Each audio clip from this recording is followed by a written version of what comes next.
Hello guys, welcome back डेक्स Rabbani YouTube channel. Guys, आज जो मैं बात करूँगा क्लोरफेनामाइन टैबलेट के बारे में बात करूँगा। ये क्लोरफेनामाइन मेलेट टैबलेट जो होती है किसके नाम से मार्केट में मिलती है, इसका क्या यूजेस होता है, किस स्ट्रेंथ में आती है, किस क्लास की मेडिसिन होती है, एलर्जी में कैसे ये काम करती है, आर्टिकेरिया में कैसे काम करती है। कई बार क्या होता है, बदन में चैके पड़ने लगते हैं और बदन पे लाल लाल चकदे टाइप के आ जाते हैं। उसमें कैसे काम करेगी, उसको कैसे देना है, कैसे इसको यूज़ करना होता है, इस्तेमाल करना होता है, क्या इसके साइड इफेक्ट होते हैं, क्या इसकी डोज होती है। तो इस वीडियो में पूरा डिटेल में बताऊंगा। इस वीडियो को लास्ट तक देखिएगा, लास्ट तक देखो तो आपको पूरी बात अच्छे से समझ में आ जाएगी। चलिए गाइस, बिना देरी के शुरू करते हैं वीडियो। गाइस, आज जो हम बात करें क्लोरफेनामाइन मेलेट टैबलेट के बारे में बात कर रहे हैं। अगर आप मार्केट में जाएंगे तो ये सीपीएम के नाम से मिल जाएगी, यानी क्लोरफेनामाइन के शॉर्ट फॉर्म से भी मिल जाएगी, कैडिस्टीन के नाम से भी मिल जाएगी।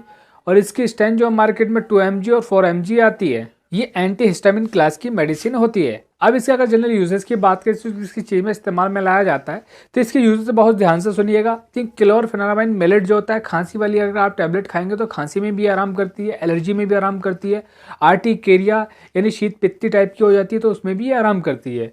जुकाम जैसा बहुत ज़्यादा होती है, आपके नाक से पानी बहता रहता है तो उसमें भी अच्छे से काम करती है।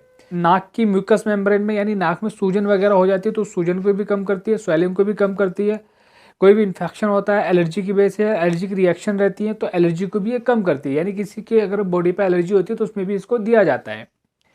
स्किन पे दाने वगैरह बनने लगते हैं, स्किन पे एलर्जी हो जाती है तो उसमें भी दिया जाता है। अगर कान में एलर्जी होती है तब भी क्लोरफेनामाइन मेलेट टैबलेट को लेने की सलाह दी जाती है। कफ होता है, खांसी में भी इसको लेने की सलाह दी जाती है। आप ज़्यादातर सिरप जैसे देखेंगे, कोरेस डीएक्स है तो उसके अंदर भी क्लोरफेनामाइन मेलेट होता है।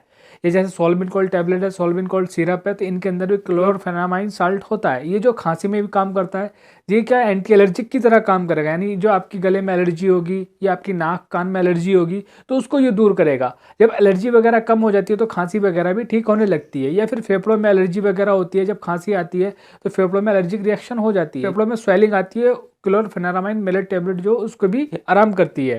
तो इसलिए खांसी वगैरह में, स्किन पर रेशेज वगैरह पड़ती हैं, आंखों से पानी वगैरह चलता है, इचिंग वगैरह होती है, थ्रोट में यानी गले में इन्फेक्शन हो जाता है, गले में एलर्जी वगैरह होती है, इरिटेशन वगैरह होती है, तो उसमें भी इसको लेने की सलाह दी जाती है।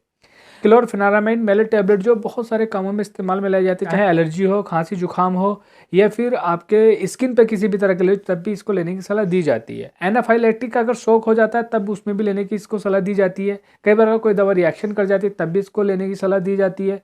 एंजियोएडिमा हो जाता है, यानी होठों पर सूजन वगैरह हो जाती है या बॉडी किसी पार्ट पर सूजन वगैरह आने लगती है, तब भी इस टैबलेट को लेने की सलाह दी जाती है।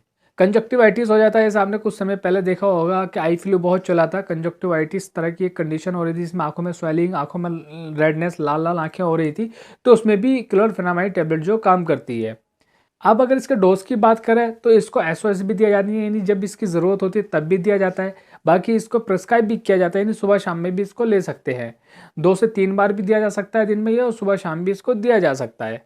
24 घंटे में मैक्सिमम 24 mg ही दे सकते हैं, 24 mg से ज़्यादा नहीं दिया जाता है।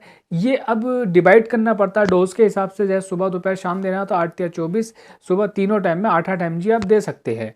तो इस तरह से इसकी डोज दी जाती है। और इसका यूज़ तो मैंने आपको पहले बता दिया। अब जैसे ये बॉडी में जाने के बाद किस तरीके से ये काम करती है, जैसे क्लोरफेनामाइन मेलेट जो जब बॉडी में पहुंचती है, ब्लड सर्कुलेशन में पहुंचती है, तो उसके बाद में हमारी बॉडी में एक हिस्टामिन नाम का केमिकल रिलीज होता है, तो उसको ये ब्लॉक कर देती है। उसके ब्लॉक करने से जो भी एलर्जिक कंडीशन होगी, चाहे आपके स्किन पे एलर्जी हो या जुकाम हो या फिर आपके गले में एलर्जी हो या सूजन वगैरह हो, तो वो ठीक होने लगता है। बाकी इसके साइड इफेक्ट की बात करें, ये टैबलेट अगर आप खाएंगे या ये टैबलेट किसी पेशेंट को देंगे तो उससे ड्रोसिनोज वगैरह हो सकता है, नींद वगैरह आएगी, चक्कर वगैरह आएंगे।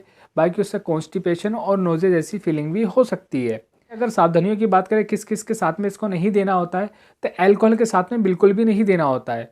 बाकी ग्लूकोमा में इसको कम से कम दिया जाता है। यूरिनरी रिटेंशन होता है, प्रोस्टेटिक हाइपरप्लेसिया होता है तो उसमें भी कम से कम लेने की सलाह दी जाती है। एपिलेप्सी में भी अवॉइड किया जाता है। बाकी कार्डियोवास्कुलर डिजीज़ में भी डॉक्टर की सलाह के अनुसार ही लिया जाता है। बाकी अरिथमिया कंडीशन या ड्राइविंग करते समय इस टैबलेट को नहीं लेना होता है। बाकी बेंजोडाइजेपिन कैटेगरी की जितनी भी मेडिसिन होती हैं, जैसे कि अल्प्रेक्स हो गया, अल्प्राजोलाम, एटीवान या क्लोनाफिर टैबलेट होती है, तो इनके साथ में इसको नहीं दिया जाता है क्योंकि वो सेडेटिव मेडिसिन होती हैं। उसको लेने की वजह से सेडेशन होता है, नींद वगैरह आती है, और क्लोरफेनामाइन टैबलेट को खाने की वजह से भी नींद वगैरह आती है। इसलिए उसकी ज़्यादा पोटेंट हो जाएगी और व्यक्ति को ज़्यादा नींद, ज़्यादा सुस्ती आएगी। तो ये गाइस मैंने बताया आपको क्लोरफेनेरामाइन मेलेट टैबलेट के बारे में। होप सब गाइस आपको पूरा समझ में आ गया। समझ में आ गया तो प्लीज़ वीडियो को शेयर करो, चैनल को सब्सक्राइब करें। ऐसे ही वीडियो के साथ मिलेंगे हम अगली वीडियो में।